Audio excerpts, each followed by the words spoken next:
윤석열 정부가 원전 산업 육성에 대한 강한 의지를 드러내고 있습니다. 윤석열 대통령이 직접 원전 세일즈에 나서는 등 적극적인 행보에 나서면서 원전 산업에 대한 관심도 커지고 있습니다.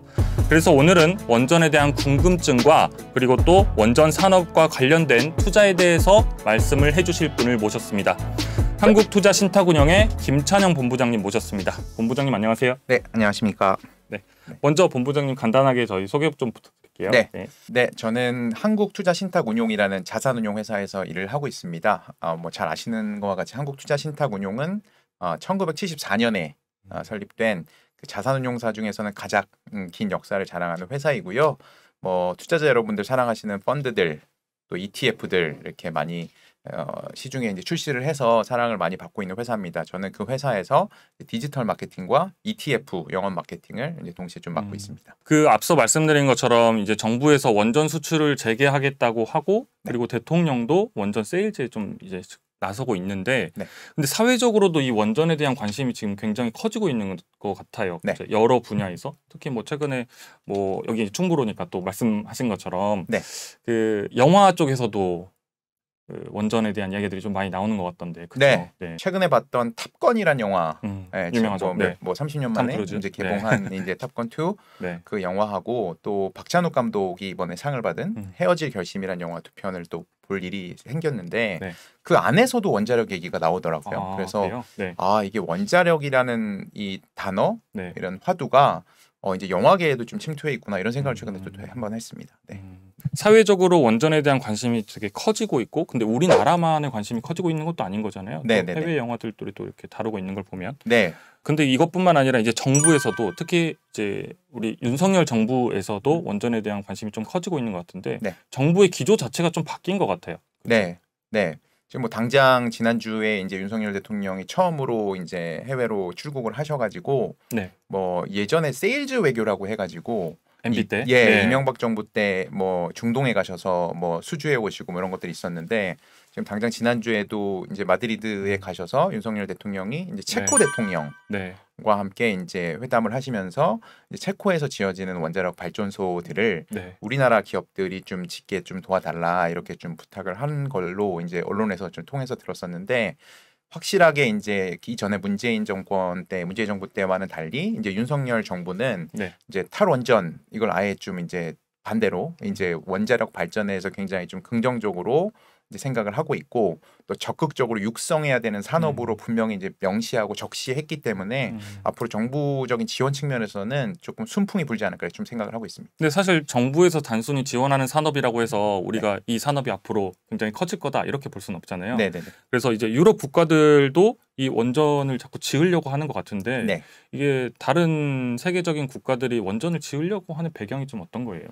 일단 유럽에서는 원자력 발전이라고 하면 가장 진심인 나라는 프랑스거든요. 그래서 프랑스는 선진국, 개발도상국 다 포함해서 자국이 사용하는 이 전력의 50% 이상을 원자력 발전으로 만들어내고 있는 나라입니다. 그리고 최근에 그 유럽의 이제 텍소노미라고 혹시 들어보셨나요? 텍소노미요? 좀 단어가 좀 어려운데 이제 유럽의 EU 텍소노미라 그래서 EU의 분류 체계라는 뜻이거든요. 그래서 EU에서 유럽 연합에서 앞으로 이제 원자력 발전을 친환경 기술로 분류를 할 건지 말 건지를 결정하는 그 이슈가 있었습니다. 그리고 지난 2월 달에 EU 집행위원회에서 이제 원자력을 공식적으로 이제 친환경 기술로 이제 분류하자. 라는 하는 것들이 일단 통과가 됐고요. 그 올해 연말까지 특별한 이제 그 EU 회원국들의 반대가 없다고 하면 내년부터는 이제 공식적으로 원자력 발전이 이제 친환경 기술로 인정을 받으면서 내년 2023년부터죠. 그래서 이제 그 원자력 발전과 관련된 산업들이나 이런 회사들은 굉장히 조금 더 수월하게 채권을 발행한다던가 이렇게 금융적인 혜택도 볼 수 있는 것으로 되어 있습니다. 그러면 기본적으로 이 원자력 발전을 통하면 화력 발전보다는 아무래도 탄소 배출이라든가 이런 것들이 훨씬 적나 보죠.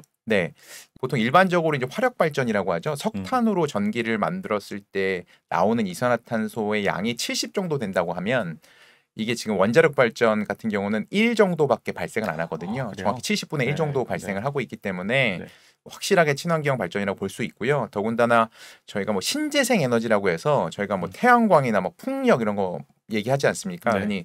근데 태양광이나 풍력보다도 이산화탄소 발생이 더 적은 것이 바로 원자력 발전. 그러니까 인류가 갖고 있는 전기를 만들어내는 기술 중에 가장 친환경적인 발전 방법이 원자력 발전이라고 보셔도 무방할 것 같습니다. 일단 환경 측면에서는 다른 방법보다 압도적이네요. 그러면 그런데 이 환경을 생각해서 결정하는 것뿐만 아니라 사실 최근에 국제적으로 좀 관심이 커지고 있는 이유 중에 하나가 이 안보하고 직결이 된다 이게 네. 이런 좀 문제 의식들이 좀 있잖아요. 그 관련해서도 좀 움직임이 좀 있나요? 앞서 또 말씀드렸지만 시기적으로 2022년은 이제 원자력 발전의 모든 이제 좋은 것들이 다 모여 있는 해인 것 같아요. 그래서 네.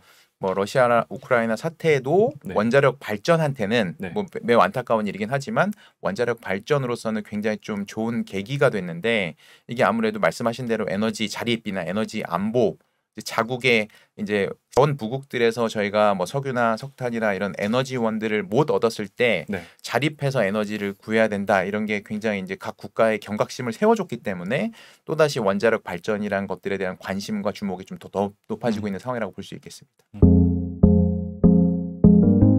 우리 이제 국내에 있는 네. 우리 국민들의 입장에서는 또 그런 생각이 좀 강하잖아요. 문재인 정권에서 사실 원전을 이제 좀 위험하다 네. 해서 좀 다 폐기하는 방향으로 좀 이렇게 갔는데 네.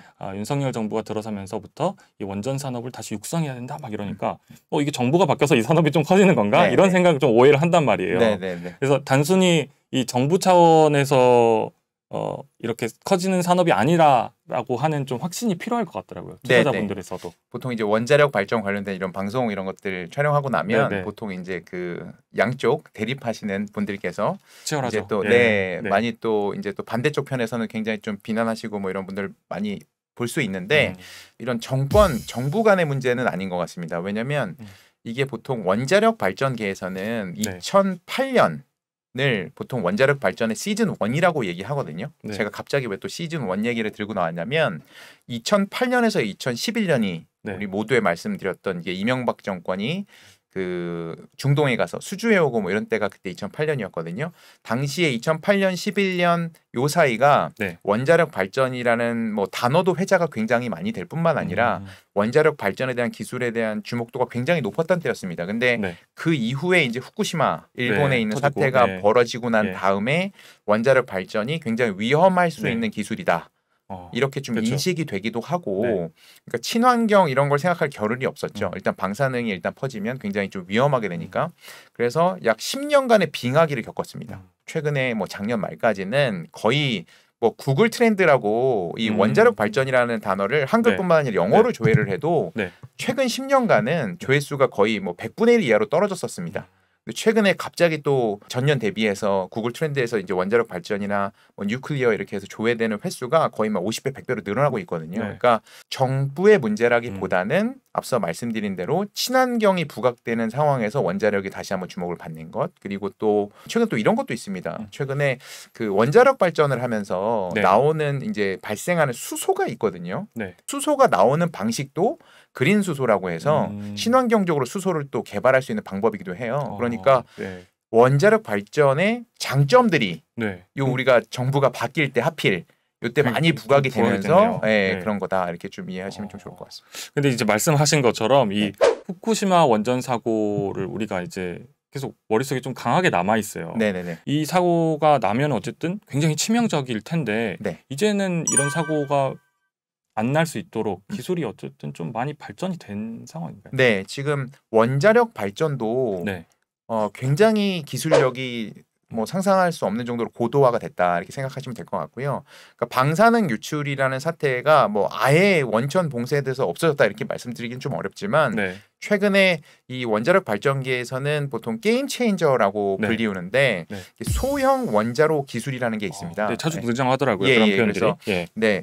그래서 SMR이라고도 그냥 부르기도 하는데 약자로 이게 지금 원자력 발전소가 보통 바닷가 근처에 굉장히 크게 만들어야지만 이제 경제성도 있고 실제로 이제 전기를 생산하는 데 문제가 없었었는데 이게 기술력이 좋아지면서 굉장히 원자력 발전소 자체의 규모를 굉장히 작게 할 수 있는 기술입니다. 네. 그래서 요 기술이 나오면서 네. 이제 쉽게 말씀드리면 그 원자력 발전하는 그런 물질들을 어떤 깡통 같은 캔 안에 다 집어넣고 발전을 네. 할 수 있는 거여서 네. 그게 터지더라도 캔 안에서 물질들이 그냥 다 갇혀있게 할 수 있는 기술이라고 좀 투자자분들이 이해하시면 될 것 같은데 네. 그런 기술이 최근에 이제 개발이 되어가면서 이게 이제 원자력이 유출될 수 있는 가능성 자체가 거의 없어지고 있는 상황이라고 보시면 될 것 같습니다. 그럼 아무래도 안전성이 진짜 10년 전에 비해서는 네. 확연히 달라졌다. 네, 완전히 달라졌다.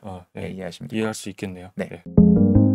지금까지 이제 본부장님 모시고 원전 산업이 왜 중요한지 그리고 앞으로 더 왜 중요해지는지에 대해서 좀 말씀을 들어봤는데 그렇다면 다음 화에서는 어떤 기업들이 원전 관련 기업들이고 그리고 또 어떻게 투자를 하면 되는지 말씀을 이어서 들어보겠습니다. 네, 본부장님 오늘 말씀 감사합니다. 고맙습니다. 네.